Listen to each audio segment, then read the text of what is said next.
पैमाने में हाउस से इजाजत देते हुए मैं अपनी बात करता हूँ। पहली बात तो ये है कि आज मास्टर सोरेन के लिए शोक सभा है, श्रद्धांजलि सभा है और उनके सपनों को पूरा करने के लिए संकल्प सभा है। वास्तवदार के साथ मेरा बहुत पुराना संबंध, बहुत सीरियस थे। वो 75-76 की बात है जब मेरा सेतु से आया, सेतु में रखते थे। मुझे रखने को मालूम है करीब रोज हम पार्टी ऑफिस से मानगो तक उनके साथ दौड़ते समय पहले जाने का अपना काम धाम जरूरी था। और बादशाह सोरेन को हम याद करते हुए घाटशिला में तो क्या ज़्यादा देर नहीं बोलेंगे, ये बगल में घाटशिला कॉलेज है, मिथिलेश्वर है। 1986 में यहाँ आदिवासी समस्या पर एक सेमिनार जिसमें से सेन जर्मनी से आए थे बड़े विद्वान जगन्नाथ सरकार और बहुत सारे स्कॉलर उपस्थित थे। डॉक्टर खगेन्द्र ठाकुर थे, मैं भी श्रोता के हैसियत से था।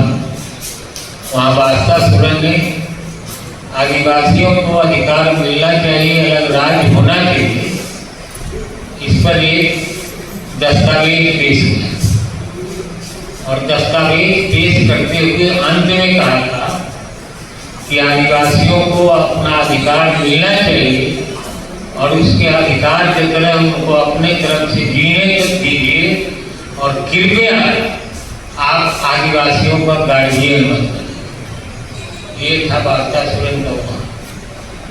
मेरी उपाध्याय उपस्थित थे 75-76 में, जब इन्होंने 12 में एक कैंप लगाया था 15-20 दिनों का। मेरा ख्याल है शायद दूरी पोखर गाँव था, वहाँ झोपड़ी बनाया गया था। हम लोग भी उस ट्रेनिंग कैंप में थे, प्रशिक्षण शिविर में। तो हम लोगों को शिक्षित करने के लिए पटना से और दिल्ली से शिक्षक आते थे।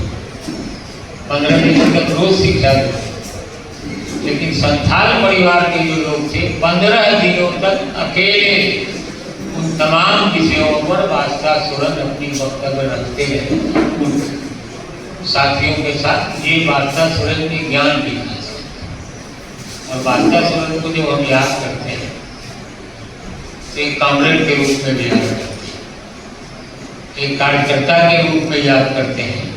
और बादशाह सोरेन को याद करने का मतलब कोई साधु सन्यासी को याद करना नहीं। बादशाह सोरेन के जो ख्यालात थे, उनके जो सपने थे, उनके जो इरादा थे, उनके जो मकसद थे, उसको याद करने के लिए है कि कैसे समाज का निर्माण है। सीधी सी बात है, सारे दल के लोग हैं अपनी अपनी बात रखेंगे, लेकिन बादशाह सोरेन एक नए समाज की कल्पना के साथ सोच रहे थे। सोच का एक और घटना बता दें आपको कि जमशेदपुर में मानव हाट लगता है और मानव हाट में लोग रोज मजदूरी करने जाते हैं। और जमशेदपुर शहर 100 बरस से ज़्यादा का शहर है। वहाँ की बड़ी बिल्डिंग हो या छोटी बिल्डिंग, एक कमरे का घर हो या बड़ा महल, वो जो महिला काम करती है जिसको रेगा कहते हैं। अब एक आध दलित परिवार के आए हैं, नहीं तो सारे के सारे आदिवासी परिवार की महिलाएं रेगा के रूप में जमशेदपुर शहर में सैकड़ों बरस से ज़्यादा से दिखा। बादशाह सोरेन से चर्चा हो रही थी तो कहा अभी विमर्श है अलग अलग अस्मिताओं का, अलग अलग पहचान का विमर्श है। तो उस पहचान में जो रेगा है, महिला भी है, आदिवासी भी है और जीवन संघर्ष मजबूरी में है, उसको किस खाते में रखना चाहिए।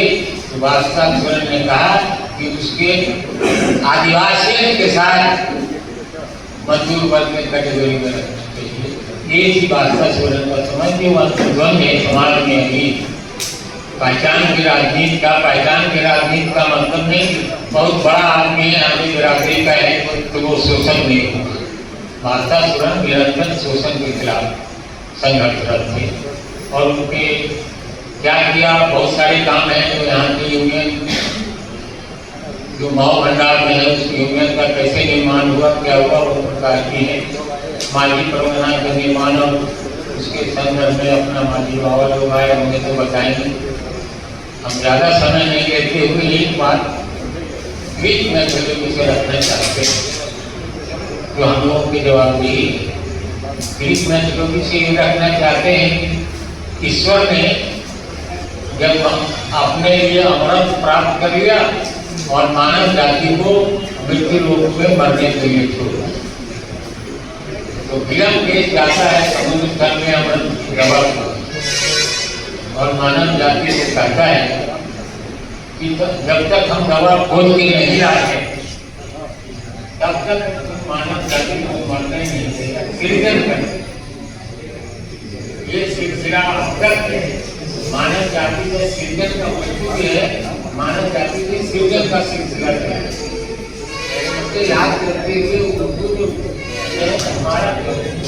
हमारा काम ये है कि सृजन के सिलसिले में हम कितना आगे बढ़ सकते हैं, ये वास्ता सुनने के लिए। दूसरी बात मैं कहना ये चाहता हूँ कि बहुत उनके दो बेटे यहाँ हाजिर हैं। हम लोगों के यहाँ कहा जाता है पितृऋण से मुक्ति। पितृऋण से मुक्ति का मतलब है कि पिताजी मर गए, शराब कर दिए, मुक्त। हम समझते हैं पितृऋण से मुक्ति ये है कि हम मेरा किसी ने निर्माण किया है, हम दूसरे का निर्माण किए, ये पितृऋण से मुक्ति है। बादशाह सुरन ने हम लोगों जैसे लोगों को प्रभावित करके इस आंदोलन में उतारा है, इसलिए हमारी जवाबदेही है कि हम और लोगों को उतार के अपने पितृऋण को। इसी के साथ आज की तारीख में मैं बादशाह सुरन को जानता हूँ। बादशाह सुरन राजनीतिक कार्यकर्ता थे, राजनीति के बारे में सोचते हैं, दाने दल के लोग हैं। आज की तारीख में हमारे सामने क्या चुनौती है, बस इस कथा से मैं सवाल करना चाहूँगा। हमारे सामने चुनौती है कि एक राजा नंगे जाता है और रोड पर देखने वाले लोग, तमाम लोग, क्या ड्रेस है राजा का, क्या शाही सवारी है, तारीफ का फूल बना है। वही एक बच्चा था जिसने कहा राजा नंगा है। बाप ने उसका मुंह दबा दिया, डर था कि राजा की सवारी चली गई। उसके बाद भी वो बच्चा बोलता है राजा नंगा है। मैं दरखास्त ये करना चाहता हूँ कि आज की तारीख में सबसे बड़ी जरूरी है, चाहे जितने बड़ी शख्सियत का मालिक हो, अपने अंदर से बचपना को जिंदा रखना, ताकि हमें नंगा को आपका स्वयं को भी शब्दों से श्रद्धांजलि अर्पित करते हुए सच बोलना आज का संकट है। हमको याद आ गया फैन की पंक्ति, हालांकि अभी संकट है, फैन की रचनाओं को पढ़ने पर जेल होता है, फिर भी हम फैन की दो लाइन आपके सामने रख देना चाहते हैं। वो है गोल किला बाजार से जेल, जिस्मो जात की मौत के पहले गोल की सब जीता। इसी के साथ बादशाह सुरन को श्रद्धांजलि अर्पित करते हुए जागर की एक पंक्ति से अपनी बात समाप्त करना चाहूँगा। एक पेड़ के कट जाने से जंगल नष्ट नहीं होता, जबकि बीज अभी मिट्टी में बहती है, बोए नहीं सींचे जीवन